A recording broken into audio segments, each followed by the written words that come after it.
vocês nesta manhã uma mensagem para toda a igreja que está. Vamos abrir as nossas Bíblias no livro de Josué, capítulo 1. Trago saúdos também de todos os irmãos missionários que estão no Brasil, portugueses, que estão aí igual que vocês, servindo ao Senhor, e mandam muitos saúdos para todos os compatriotas. Recebam isso, amém?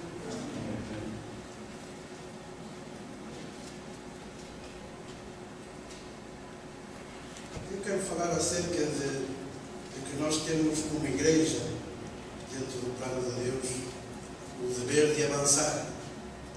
O mover de Deus sempre é ir para a frente, avançar. Não? E nós, quando abrimos as nossas Bíblias, lá em Josué capítulo 1, nós vamos ver as circunstâncias, o momento, digamos, vamos entrar um pouco na história da Bíblia, para ver que tempo está vivendo o povo de Israel, os hebreus, neste preciso instante, não? Onde diz a palavra que sucedeu depois da morte de Moisés, o segundo servo do Senhor, que o Senhor falou a Josué, filho de Nun, servo de Moisés, dizendo: Moisés, meu servo, é morto. Levanta-te, pois, agora, passa este Jordão, tu e todo este povo, à terra que eu dou aos filhos de Israel. Para aqueles que conhecem um pouquinho da história, para aqueles que não, o povo de Israel esteve em escravidão durante 400 e poucos anos, fazendo tijolo, estando oprimidos pelos egípcios.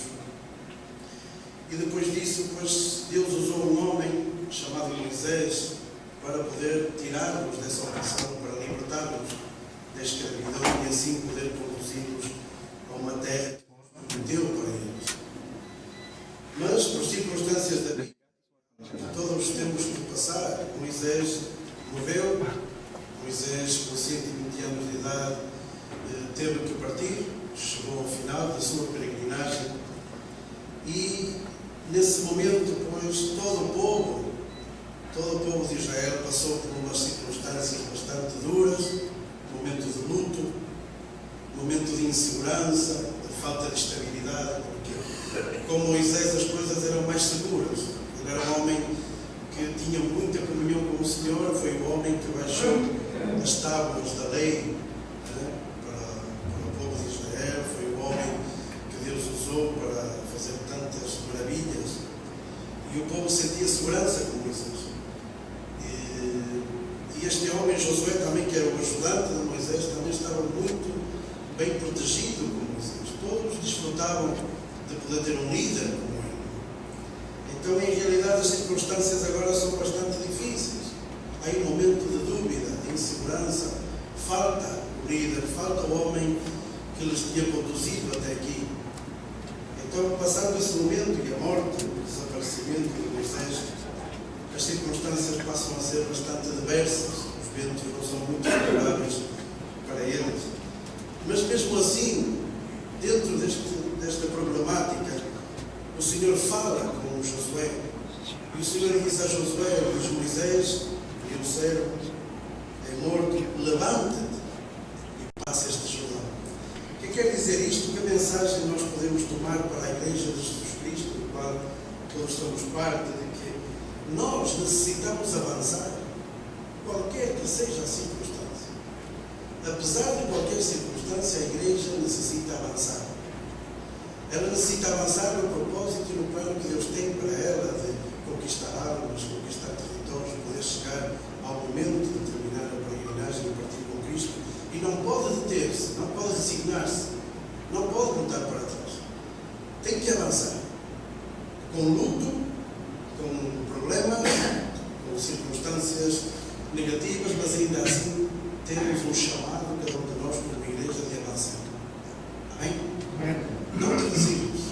Melhor, pois não estás passando por um período de luto, não estás passando por um período de falta de confiança no líder, mas talvez passem outras circunstâncias na tua vida que talvez penses em desistir. Entram dúvidas, talvez penses que já não vale a pena, que até aqui tudo era bom, mas agora as coisas mudaram e eu não quero seguir caminhando. Se é assim, pois toma esta palavra que diz o Senhor a Josué, diz: levanta-te, sai dessa tristeza, sai desse luto, sai dessas dúvidas, sai de tudo aquilo que pode estar na tua mente e no teu coração e avança, porque eu prometi uma terra para vocês, porque a terra está prometida. Vocês só têm que desalojar aos inimigos da terra, conquistar os inimigos até chegar a ela e tomar posse dela. E assim, Josué, pois, ainda talvez no momento de tanta dúvida, Josué necessitava saber que o mesmo Deus de Moisés era o Deus que estava falando com ele. Ele queria essa segurança de que o Deus que usava Moisés também era o Deus que lhe estava dizendo: levanta-te, passa este Jordão.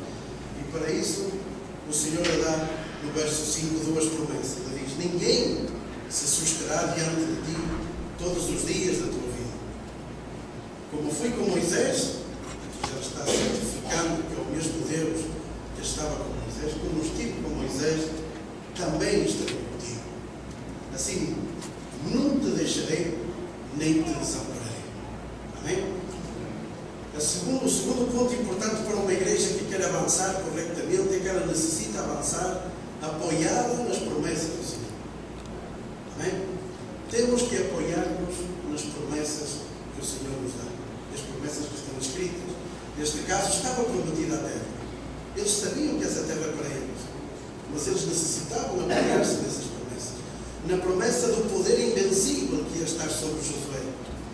Porque Jesus, o Senhor, lhe diz: ninguém se susterá diante de ti. Deus estava demonstrando invencibilidade, uma igreja que é invencível, não pelas nossas forças, não porque somos nós, senão porque o poder de Deus na nossa vida, o poder de Deus derramado sobre a igreja, faz com que a igreja seja invencível. Ninguém se susterá diante de ti. E logo lhe diz, lhe promete a sua presença até o último dia. Ele nos ama até o fim, até o último dia. Ele diz: assim serei contigo, não te deixarei, nem te desampararei. E Josué necessitou estas promessas para poder encontrar-se frente às muralhas de Jericó. Muralhas, como sabeis, de 10 metros de altura, não sei, 6, 7 metros de largura, de onde até prostíbulos havia aí, porque aí vivia Raab e tal, tinha a sua casa edificada sobre o cimo da muralha, e que ele olhou para elas e ele necessitou, quando se confrontou com essas circunstâncias, necessitou apoiar-se nestas promessas. Ele necessitou lembrar-se daquilo que o Senhor lhe prometeu quando o chamou. E quando se encontrou com as muralhas diante dele, e todo o povo talvez em dúvidas também, ele faz um cabascai, uma vez, 2 vezes, 3 voltas, 4 voltas, ele necessitou de lembrar-se que o Senhor lhe tinha dito: ninguém se susterá diante de mim, que o teu poder em mim faz invencibilidade. Ele necessitou dizer isto mais que uma vez, durante o dia, durante os momentos de dúvida. Ele necessitou também de saber, recordar, lembrar-se que a presença de Deus ia estar com ele sempre, todos os dias, nunca desamparado, nunca abandonado. E nesse momento não me envergonhava, será que o Senhor foi fiel e ele, através do toque das trombetas, todo o povo derrubaram as muralhas. E muitas mais situações Josué teve que passar até chegar à terra prometida, e de ter que apoiar-se naquilo que ele se lembrava que Deus lhe tinha falado, de que ninguém ia poder derrotar e que ele estaria com ele todos os dias da sua vida. Amém? Esta promessa nos deixou Jesus Cristo antes de subir aos céus, enviando-nos a fazer discípulos e prometendo-nos a sua presença todos os dias da nossa vida. Aleluia! Ele nos prometeu estar até o fim. Ele, João diz, ele nos amou até o fim. Nós, para avançar corretamente, temos que ter a segurança, a certeza que a presença de Deus nos está acompanhando todos os dias da nossa vida. Temos que viver com essa certeza de que Ele está aí, de que Ele parece muitas vezes que está dormido, mas Ele está aí, Ele está no controle. Deus está no controle da tua vida, Deus está no controle da nossa vida. Como discípulos, vamos a ter que enfrentarmos essa sensação de que Deus parece que está dormindo. Passamos aos discípulos. Lembra-se que Jesus lhes convida aos discípulos para passar para o outro lado, e no meio da tempestade Jesus está dormindo na barca e eles ficam incomodados, cheios de medo, passando por tantas circunstâncias difíceis, e tu estás dormindo. E nós muitas vezes na nossa vida vamos a ter que experimentar esta sensação a sensação de que o Senhor parece que está dormindo, parece que não se incomoda connosco. Senhor, não vejo pelo que estou passando, não vejo a minha situação, e então vem dúvidas: será que dormes? Será que não te preocupas? Mas nós sabemos que, ainda que Ele pareça que está dormindo, Ele está no controle da nossa barca, Ele está no controle das nossas vidas. Nada se escapa, nenhum detalhe escapa à sua presença. Ele pode mover mares, terras, mover tudo a nosso favor para tratar de ajudar-nos a avançar no propósito que Ele tem para as nossas vidas. Amém? Amém. Quando cheguei ao aeroporto, agora vinha de São Paulo, e vinha com, dessa vez que não viajamos, com o máximo de peso possível, 2 malas, trazia alguns presentes e tal para as famílias, e quando olharam para mim, e viram 2 malas tão grandes, que eu vinha de São Paulo, imediatamente me encostaram aí para poder revisar as malas. E começamos a ver tudo o que tinha. Viram muitas coisas, café, não sei o quê. Para que é tanta coisa? Não, porque a família é grande, entenda. Nós somos muitos, e muitos anos sem visitar, assim que tragos presentes. Então, ele olhou para a Bíblia estava lá e falou: isto que é? É a minha espada, e é a palavra do Senhor, com isso venho a este país. E ele me disse: para aqui ninguém crê. Como que diz? Se é para isso, melhor que nem embarque, melhor até já ir para o Brasil, porque aqui ninguém crê. E ele perguntou: sim, é aqui ninguém crê, pois em Brasil todo mundo crê. Que grande diferença, em Brasil 30 milhões de brasileiros dizem que creem, e aqui ninguém crê. Então meio que o diabo já queria desanimar-me, de que bom, de que nem palavra nem nada, que a circunstância era já o polícia começou já dizendo no aeroporto que aqui ninguém crê. Mas eu necessitava avançar. Eu necessitava passar por essa circunstância e cumprir a missão que Deus me tinha encomendado. Não me posso resignar, não posso desanimar, não posso olhar para a incredulidade e pensar de que sou um fracassado ou não tinha que ter vindo. Não, eu tenho que lembrar-me de que ninguém se susterá diante de mim e que Ele estará comigo todos os dias da minha vida e que nunca me deixará nem nunca me desamparará. Com essas promessas, tu podes avançar numa direção correta. Tu vais avançar bem. Com essa promessa, a igreja vai avançar no propósito e no plano que Deus tem, porque o livro de Josué é um livro de avanço, é uma continuidade do êxodo, da saída do povo, e ele é um livro que avança, dá continuidade ao processo, ao plano de Deus de chegarem até a terra prometida. Então nós estamos passando por esse processo. Temos que avançar, qualquer que seja a circunstância ou qualquer armadilha que realmente queira pôr. Não te resignes, avança, e avança corretamente apoiado nas promessas que o Senhor tem para as nossas vidas. Amém? Logo diz também: esforça-te e tem bom ânimo, porque me farás este povo herdar a terra que jurei aos seus pais que lhes daria. Mais que uma vez lhe diz: esforça-te e tem bom ânimo. Nós necessitamos avançar pondo tudo aquilo que estiver ao nosso alcance nas mãos do Senhor. Amém? Com todo o esforço. Eles pensariam: talvez não entrega a terra, não temos que fazer nada. Alguns pensam que é suficiente para levantar a mão por uma decisão de fé e a partir daí não tem que fazer nada mais. É errado, porque se fosse assim o Senhor já nos levaria com Ele no momento que tu entregas a mão por fé, para receber a Cristo. Ele nos deixou para que nós possamos esforçar-nos cada dia, animar-nos cada dia como igreja para fazer o trabalho, ser as mãos de Cristo e fazer o trabalho que Ele nos encomenda. Amém? Esforça-te, faz tudo, como diz a palavra, tudo que vier às tuas mãos, faz-lo, segundo as tuas forças. Já sei que todos temos forças diferentes. Eu tenho um determinado nível de força, tu também, mas eu tenho que fazer segundo a minha força. E tu, segundo as tuas forças. Tens mais forças, vais fazer mais que eu. Mas eu vou fazer no limite das minhas forças tudo aquilo que vier à mão da parte do Senhor para fazer. Tenho que esforçar-me.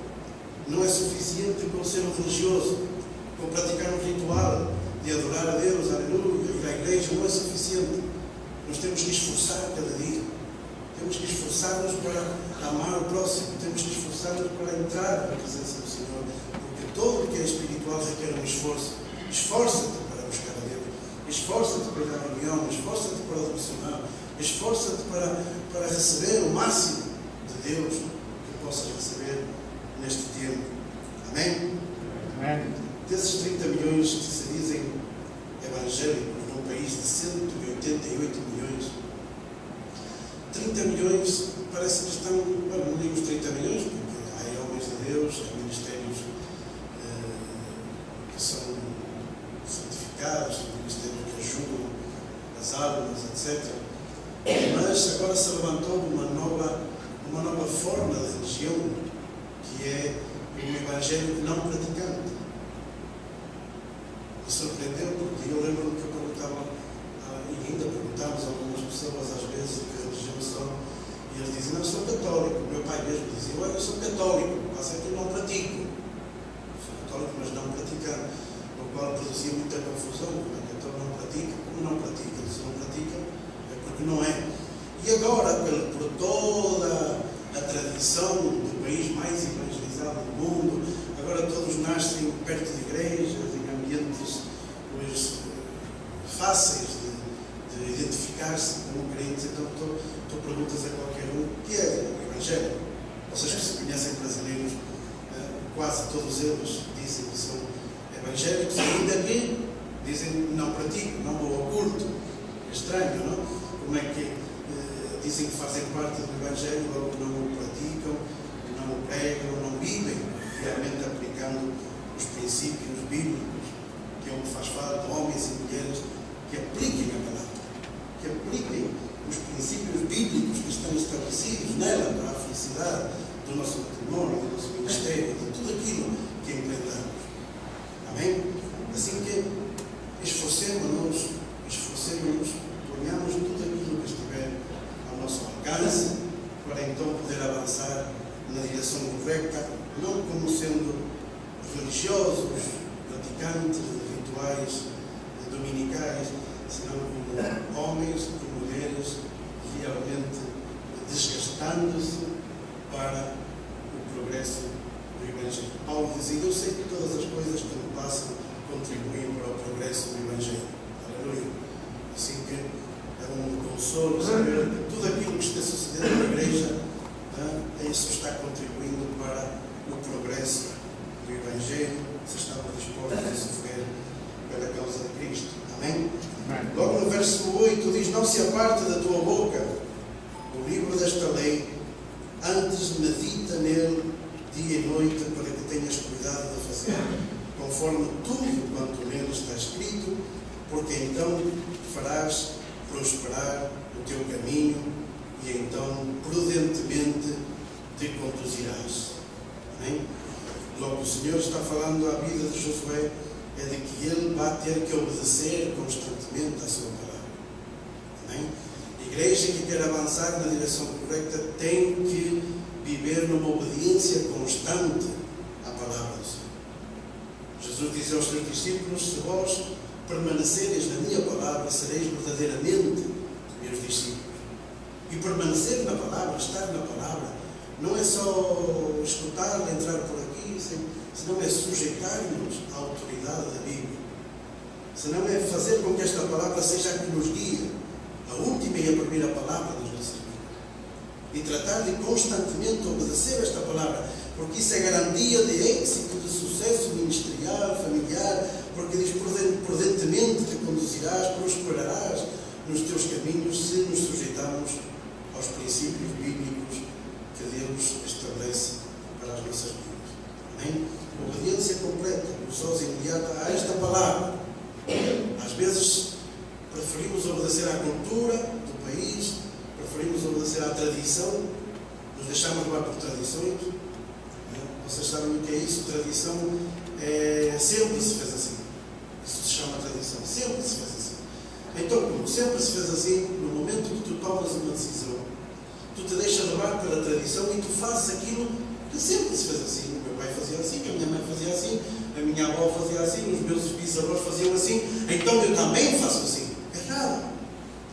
Porque se isso não está correto, isso não está sujeito à palavra, então estamos errando. Igual que as culturas. A cultura é a maneira de ser de cada nação. A cultura é: todos fazem assim. Isso é cultura. Todos fazem assim. Já não sempre, agora todos. Então tens que tomar uma decisão. No momento de tomar uma decisão, pensa: não é como ele faz assim, eu também, toda a sociedade faz assim, todos fazem da mesma maneira e eu também vou fazer da mesma maneira. Errado. Você não está sujeito à palavra do Senhor. Isso é permanecer na palavra, sujeitar-se à autoridade da palavra. Eu viajei por vários países, vivi em vários países e nunca pude ser sujeito à cultura desse país. Porque em Bolívia, por exemplo, a cultura é que todos fazem, adoram a terra, que é Pachamama, onde fazem buracos, e daí tiram cerveja, tiram dinheiro, tiram tudo, fazem uma adoração à terra. Então, claro, como todos fazem, nós os missionários também vamos entrar na cultura, culturalmente está bem aceito que todos adorem a Pachamama. Mas eu não estou disposto, tenho que romper com esse jeito de ser da sociedade. E tenho que, em vez de olhar para o chão, tenho que olhar para cima. Porque estão tão errados que buscam saída e socorro na terra, no que está em baixo. Quando em realidade nós, aqueles que temos luz, sabemos que está em cima. É celestial a resposta para as nossas vidas. Logo ficam desesperados, vivem em idolatria, é o país mais pobre da América do Sul, cheio de tragédias, sempre que estão constantemente praticando bruxaria, adorando a deuses falsos, buscando saída em coisas vãs, pensando que o sol saiu do país deles, saiu de uma rocha, adoremos não sei o quê, e tal, e logo o que querem? Logo olham para o Deus verdadeiro e lhe pedem socorro quando vêm as inundações ou vêm as guerras civis ou as tragédias. Têm que colher aquilo que se vê. Eu não posso deixar-me levar pela cultura do país.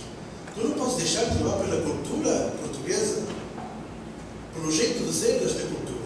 Que já sabeis que o jeito de ser dela é, desde pequenos, acostumados a ganhar dinheiro, a amontoar, ter mais que o vizinho. E entrar nessa dinâmica, nesse jeito de ser da nação, que significa cultura. Não estou disposto a isso, tenho que romper com isso.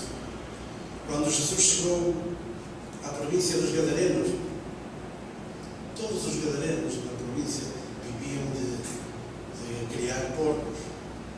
Vocês sabem que o porco simboliza a imundícia, o pecado, mas todos criavam porcos. O vizinho tem 10 porcos, eu tenho 30, todos se dedicavam ao mesmo. Era uma província bastante próspera. Muito dinheiro se ganhava na província dos Gadarenos. Jesus, quando chegou, ele começou por ver a intervenção de 2 endemoniados e resulta que nos liberta a 2 cheios de demónios, dá licença aos demónios para que entrem nos porcos e os porcos são afogados. Arruinou o negócio de mais que um. Os porcos ficaram sem porcos e ficaram preocupados porque esse era o negócio, era a fonte de o que vamos fazer agora. Em vez de ver a 2 homens que foram libertos por esse Jesus e poder buscar solução na vida deles em Cristo, vocês sabem o que é o que fizeram a Jesus? Não expulsaram desse território. Expulsaram a Jesus. Jesus não pôde fazer nada, teve que sair, porque eles não queriam. A cultura deles não aceitava a palavra, a mensagem do Senhor. O jeito de ser dos gadarenos era só ganhar dinheiro. Então Jesus incomodava o negócio. Jesus vinha incomodar-lhes, isto nos vai arruinar o negócio, vai começar vamos a deitar fora todos os demônios, afinal vamos a ficar sem nada. E ele disse: Jesus, sai deste lugar. E Jesus, na sua humildade, uma vez mais, fecha a porta, ele se retira para outro lugar. Porque ele não pode, ele pode, porque ele tudo pode, mas mudar a cultura de uma nação, mudar o jeito de ser das nossas mentes, da nossa forma de pensar, para Deus é um problema. É mais difícil para ele mudar a cultura de uma nação, mudar a forma de pensar nossa, do que mandar o mar e os ventos parar-se. Momentos antes, lá em Mateus capítulo 9, Jesus lhe diz ao mar: está quieto, como tu lhe falas ao teu filho quieto, e o mar fica quieto e obedece. E ele diz aos ventos também: parem-se. E eles, submetidos, param. Momentos antes, ele, ou momentos depois, faz esse milagre de curar esse paralítico, perdoar os seus pecados, etc. O que significa? Que para o Senhor é mais fácil parar os mares, para o Senhor é mais fácil parar os ventos, É fácil para Deus curar um doente. É fácil para Ele perdoar pecados, porque Ele entregou a Cristo, crucificado na cruz, para limpar e perdoar e salvar-nos. E é difícil para Ele mudar a tua forma de pensar e o teu jeito de ser. É um problema. E eu vejo por onde viajo que esse é o maior desafio e o maior problema, mudar a forma de pensar das pessoas, o jeito de ser delas, o que pensam. Só querem dinheiro, estão pensando no mamão constantemente, têm coisas, sonhos e metas só materiais, não têm uma visão celestial das coisas. Então, como mudamos isso? Porque eu vejo as minhas famílias e todos estão nesse mecanismo e é quase impossível. E se eles em cima não abrem a porta, então vocês sabem que Jesus o que vai fazer é o mesmo que fez no território dos Gadarenos. Vai sair e irá para outro lugar, onde talvez haja alguém, algum dependente químico, alguém que possa abrir a porta e dizer: eu sim, te necessito, vem a mim, vem libertar-me deste vício, vem enviando-me de onde tu queiras para servir-te e tratar de avançar no propósito de Deus de salvar e conquistar almas para Ele. Amém? Assim que necessitamos avançar, vamos a resumir. Necessitamos avançar apesar de qualquer circunstância. Deus está no controle das nossas vidas. Amém? Não te resignes. Não sei se há alguém aqui, provavelmente haverá alguém, porque se Deus me deu a mensagem, haverá alguém que se queira resignar, queira voltar para trás, que tenha dúvidas, está passando por um mau momento, está passando por, não sei, por circunstâncias bastante adversas. Os ventos não são muito favoráveis e talvez esteja pensando em dar marcha atrás e retroceder. Se é assim, eu quero dizer-te: avança. Avança porque Deus está no controle. Amém? Amém. Em segundo lugar, como vais avançar? Avança apoiado nas promessas do Senhor. Essas promessas, elas te vão animar, te vão dar vitórias. Vas a poder enfrentar os teus inimigos sabendo que ninguém se susterá diante de ti, de que não há nada que possa resistir ao poder de Deus, porque Deus tem um poder invencível e a invencibilidade desse Deus está sobre a igreja de Jesus Cristo e não tu nem eu, senão Deus em nós vai fazer com que nós sejamos mais que vencedores em Cristo Jesus. E vão haver muitas dificuldades, vamos a ter que desalojar muitos inimigos, vamos a ter que conquistar muitas terras, muitas vidas, muitas circunstâncias, mas sempre apoiados nesta promessa de que Ele está connosco todos os dias da nossa vida. Amém. Nunca nos deixará, nem nunca nos desamparará. Temos que avançar pondo todo o nosso esforço, porque Ele vai multiplicar as nossas forças se nós confiarmos nele. A palavra diz em Isaías 40:31 que Ele multiplica as forças ao que está cansado. Se tu te esforças e te cansas para Ele, se tu te desgastas para Ele, pões tudo o que estiver ao teu alcance, pões toda a tua força nas mãos dEle, todo o teu dinheiro, recursos, tempo, pões tudo nas mãos dEle, Ele vai multiplicar as nossas forças.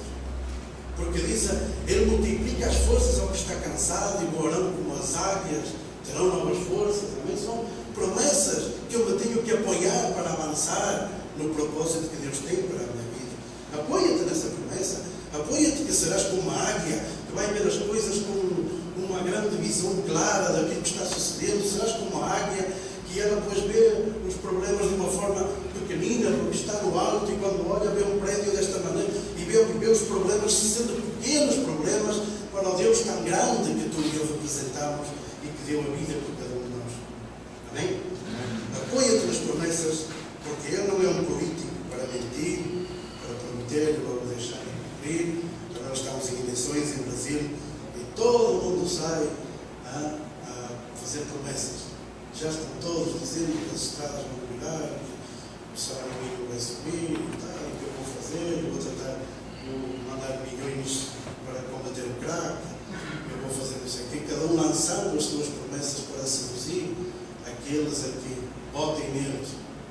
Mas nós não precisamos disso, porque ele que prometeu é fiel para cumprir. Amém? Amém. Nenhuma das suas promessas, como dizia a Moisés, que ele prometeu a Moisés, se deixará de cumprir. Amém? E por último, avancemos em obediência constante à sua palavra. Amém? Obedecendo constantemente à palavra do Senhor. Aleluia. Amém? Se nós avançamos assim, tu e eu sabemos que estamos indo na direção correta. Avançando bem. Porque tem que ser correto o nosso avanço, porque sabes que muitas igrejas estão avançando de uma forma que não é correta. Principalmente onde eu estou, vejo que muitas igrejas crescem, tratam de caminhar, etc., mas não estão na direção correta. Estão desviados pela teologia da prosperidade, estão trazendo música e entretenimento à igreja, fazendo palhaço, rindo-se e tal, e tratando de cativar o máximo de membresia possível para poder encher os bolsos e viver como eles querem. Então eles avançam em membresia, são milhões e milhões de pessoas pensando que por entrar nessa igreja vão receber um helicóptero, vão receber um chalé de praia, um iate. São milhões e milhões de pessoas pensando por entregar uma moeda, uma nota, um algo na oferta, que isso se nos vai multiplicar. Então começaram a usar as igrejas como casinos. Eu lembro quando ia ao casino, eu punha uma moeda na máquina, sempre na esperança de um jackpot e de algo. Mas eles estão fazendo o mesmo. Se levanta o espírito, a fera adormecida da cobiça, porque alguns pastores dizem às suas ovelhas de que metam tudo, deitem dinheiro, porque isso vai ser, vamos, se vai multiplicar. Então uma pessoa nessa ignorância e vai, toma. E logo alguns, se frustram, porque em realidade a máquina, porque Deus não é para negociar com ele, não é para dar-lhe com a motivação correta, que é o amor. Então avancemos de uma forma correta, não deixando-nos, não precisamos de entreter a ninguém para poder avançar. Amém?